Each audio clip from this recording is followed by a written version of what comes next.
Let's breathe in together. Hold for a few moments and slowly exhale and release anything you've been holding through your mouth. Now, please let your shoulders soften.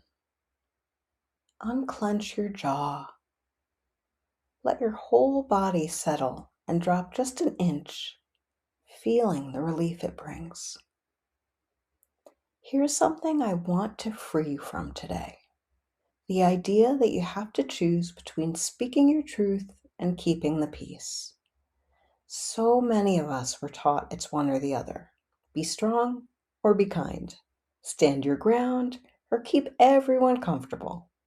And so we swing, too forceful, then too quiet, then back again. But you were never meant to choose. You can be honest and gentle. You can hold your ground and hold someone's heart. Your boldness and your tenderness are not enemies. They're partners. Today, let yourself be fully both. Say the true thing and say it with love.